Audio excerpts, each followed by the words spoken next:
Hello, Majestic Queen. We are moving into financial wellness. Yes, we want holistic financial wellness. That means financial wellness in every aspect of our lives. So when you think about holistic financial wellness, think about financial stability, emotional peace, physical and mental health is good, having a life purpose and values, and long-term security. Money is a tool for freedom and alignment. It is not intended to be stressful. So when we get into this topic, we will be talking about financial mindset. And we spoke about that just briefly in the last presentation, but we'll go, just a little into it and see what it's all about. Okay. We will not reject any information because any information that comes to us can be very helpful. And we'll talk about sustainable money habits, values that align with financial planning, long-term stability and resilience, time, energy, and money balance, wealth building with integrity, multi-generational and legacy wellness, ongoing financial self-care practices, signs of long-term financial wellness. Okay. So we have a lot of information to cover.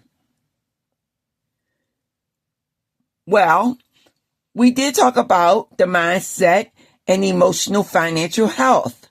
But just as a reminder, this means healthy money beliefs, healing financial trauma, and scarcity thinking. Self-worth is different from net worth. We want to make calm decisions and not decisions based on fear.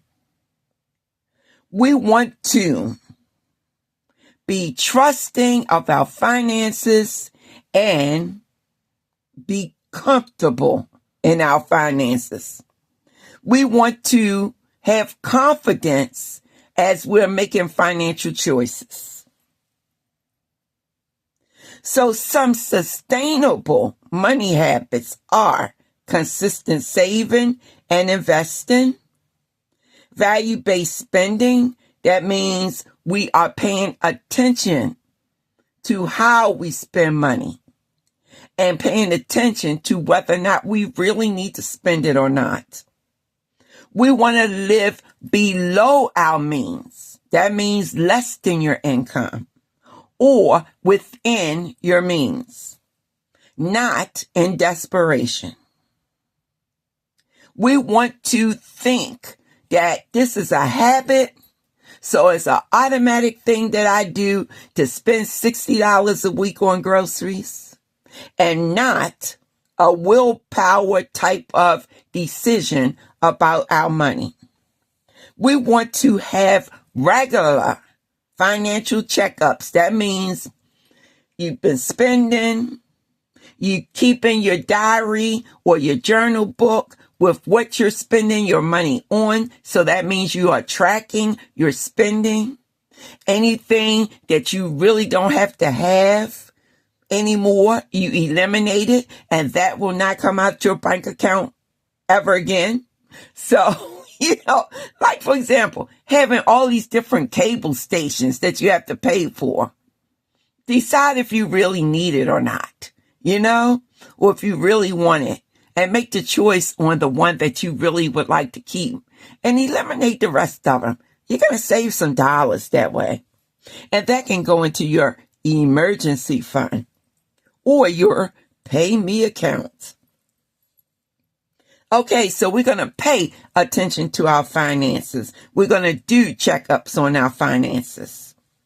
Now, when we plan, financially on how we're going to spend this money when we spend it. Make sure that we're spending money with personal purpose. The money that we spend should reflect our priorities like health, family, freedom, and growth. Saying no to lifestyle inflation, that means we're not going to just give into it just because, look, if my budget is set for $60 for groceries a week, I am not going over into $70 and $80 per week on groceries just because inflation is going up. What you can do is you can find cheaper ways to cook on a budget. More soups, more beans, more spaghetti. Okay? Yeah. I tell you, Majestic Queen, we have to watch out for this money. Oh, and another thing, the gas for the car. I put a limit on how much I will spend on gas. It used to be a budget of $20, and I would just ride on that $20 until I'm just about finished, and then I put 20 more in it. Well, I took it up to 30. And that means it lasts longer and I don't have to pump gas as much. But I don't even travel, that much. And when I do travel, I live in the city. So that means I am going to do everything on one side of the city that needs to be done. And then when I have to travel west, then I am going to do everything west that needs to be done. None of this back and forth, back and forth, back and forth. Oh, no. You will wait until I group it together. And that way I am saving gas. Okay? All right. Now, we will not be spending our money to compare ourselves with anybody. We will look fabulous on the clothes that we have. We will fix ourselves up. Put on our makeup, put on our jewelry, but we will not be out there buying more clothes. We will go into the archives. And like, can I still wear this? Yes, let me fix it up and hook it up a different way. Okay, Majestic Queen, we moving and we shaking over here, right? Okay, so, you may say, Dr. O, you're so funny. Yes, I am. Because we are going to be living on a budget, baby. Living on a budget. And I need all my queens to do it with me because I'm telling you, if you don't do it with me, I'll be out there, what? Charge it! No, I won't, queen. I don't even have a charge card. I got rid of it a while ago. Maybe going on 5 years now. I've been without a charge card.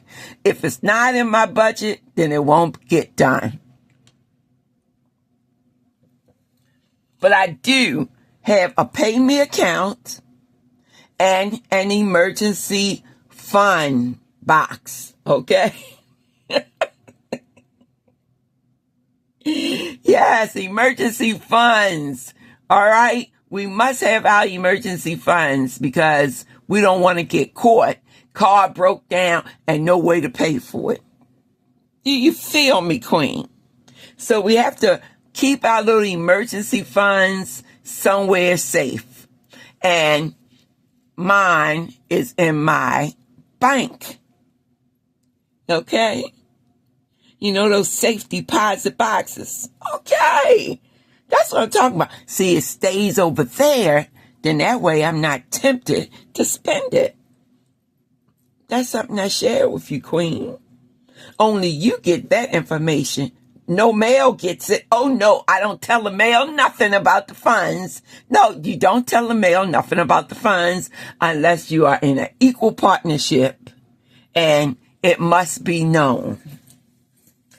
Moving along, because they will try to find a way to spend a Lucci. And you can't spend a Lucci. No, you can't. I say, go away, Poochie, because you never spend this Lucci. You can't spend the Lucci. No, you can't. Oh, no. You can't spend the Lucci. No, you can't. And there's a second verse to it too, but I have to sing that to you another time. And so now back to how we will be spending our money so that we have stability. And I'm talking long-term stability and resilience. That emergency fund is mentioned again. We're going to make sure we have our insurance and our protections. And we talked about that before. Now here's something new. Diversify income streams. And that means have multiple ways in which money is coming to you. And you're going to have to be creative, Queen, because it's not easy. And I know it. So I usually say one job is for the bills. And the other job, like a part-time job you may pick up that you may just do on the weekends or whatever, driving the Uber, whatever you do, in order to get that extra money, as long as it's legal, Queen. As long as it's legal. So I am talking about income streams, like selling on Etsy, Shopify, creating audiobooks through Audible. What else? Writing a book and putting it on Amazon. Different income streams is what you want to work towards. That way, if one pot of money dry up, you have another pot of money to go to. So you have to think about it, be creative, and think about how you are going to get that different income stream coming to you. Always think in terms of skill growth. That means you need more skills.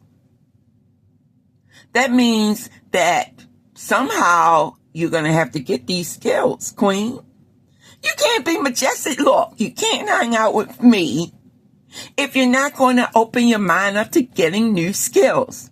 Now, I'm going to tell you, in Baltimore County, Maryland, there is a college called CCBC.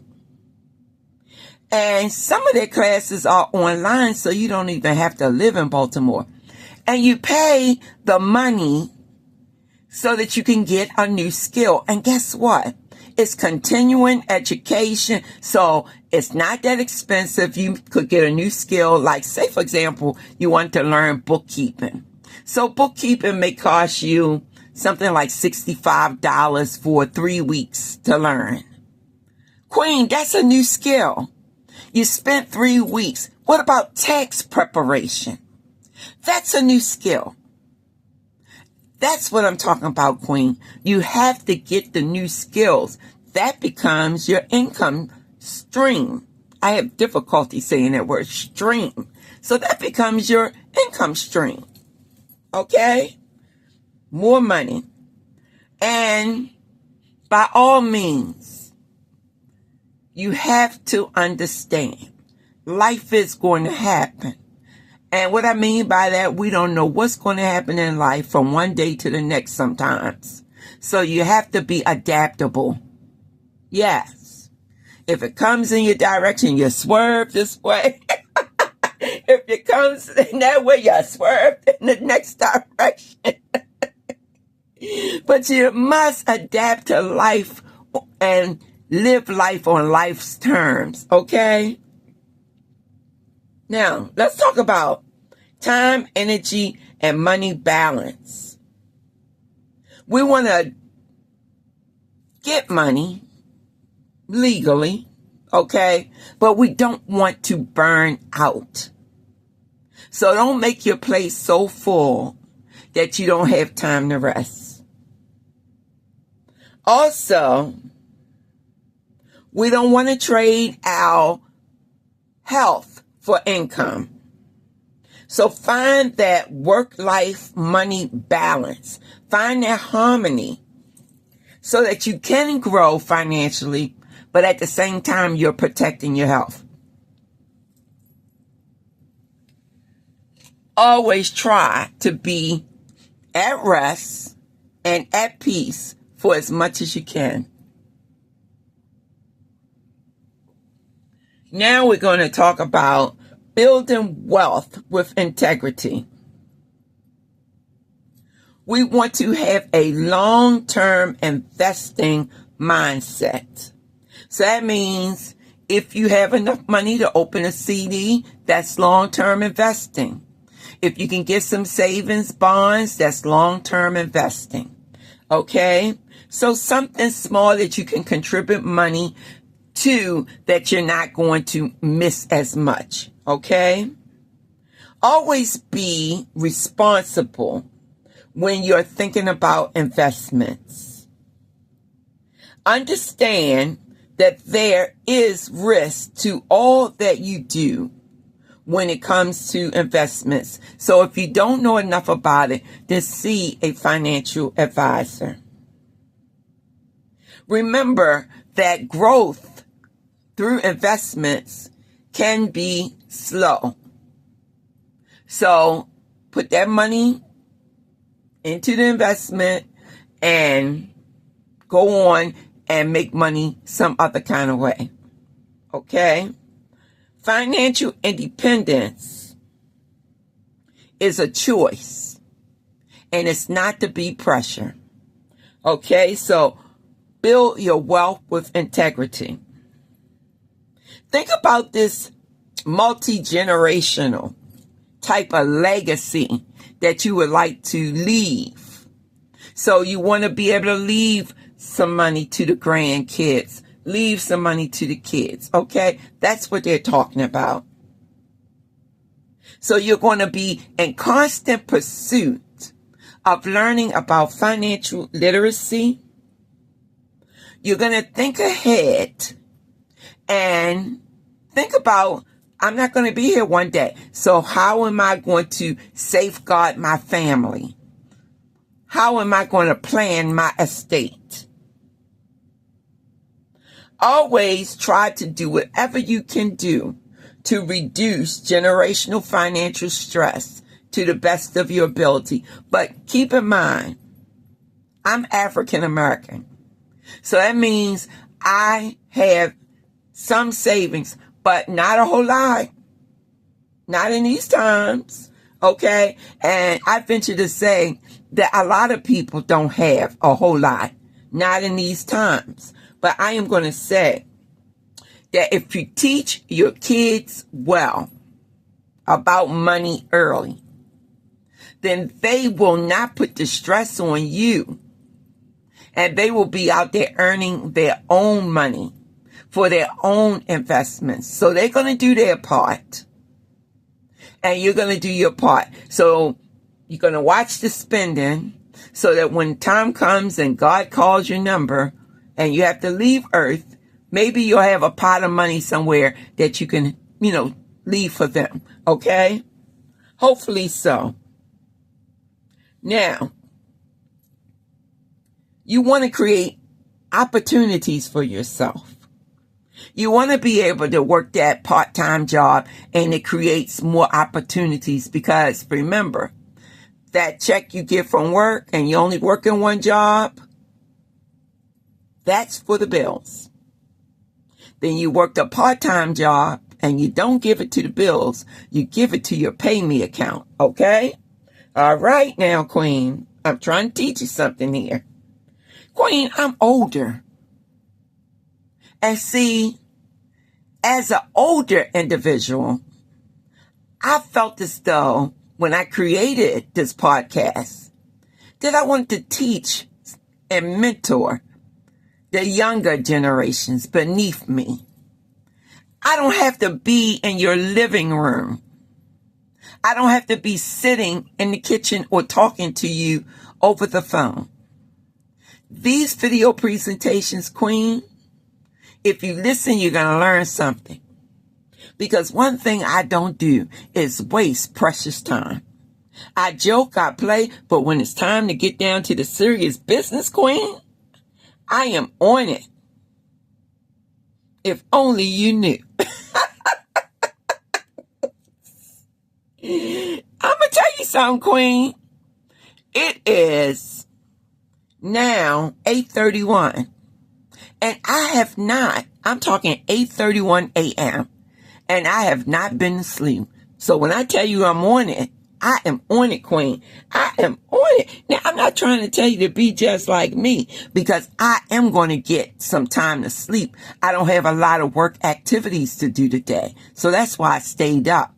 But I'm going to tell you, Queen, and I wanted to get some of this done so that when I rest and go through my financial things this weekend, I won't be thinking, oh, I need to record for Majestic Queen Audio Podcast.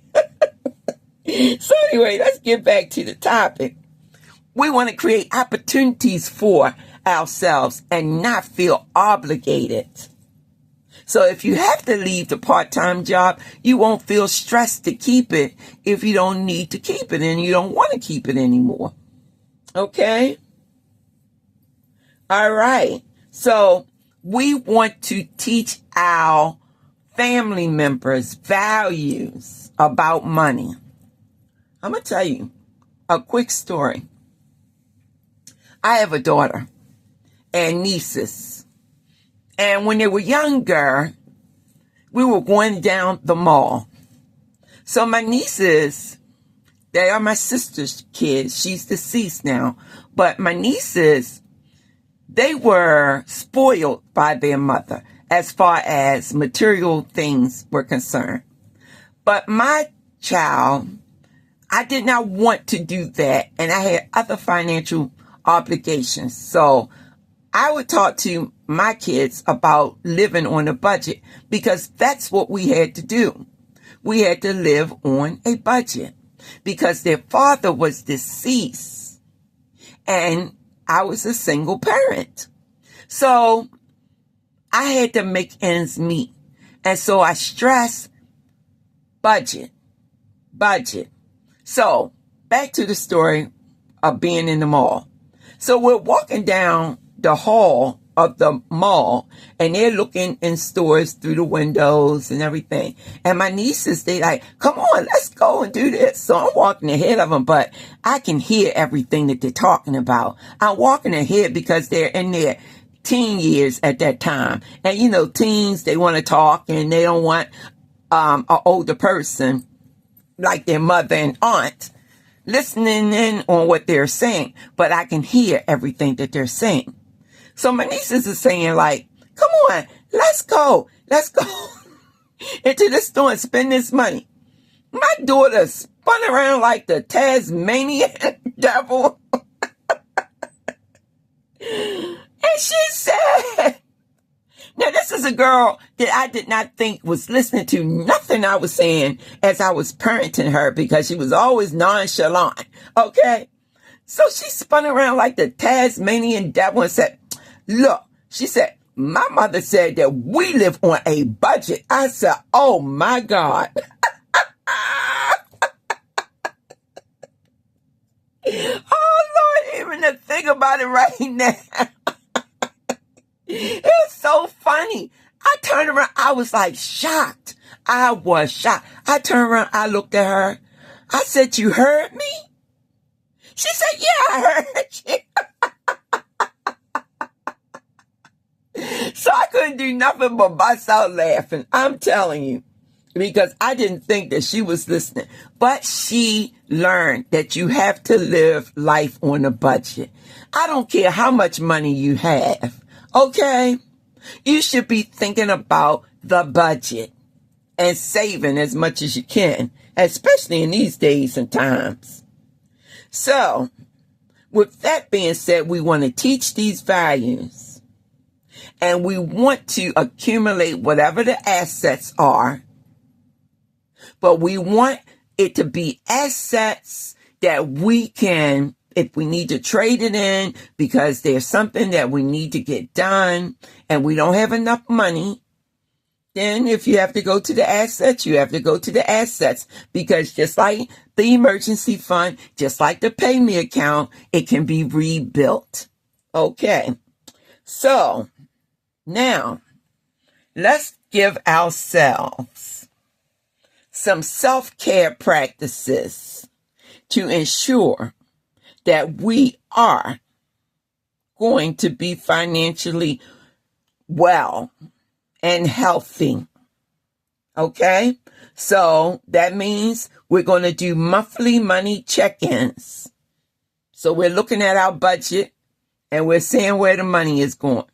Anything we can eliminate, we will eliminate. No need of holding on to the extra stuff. Also, tax time.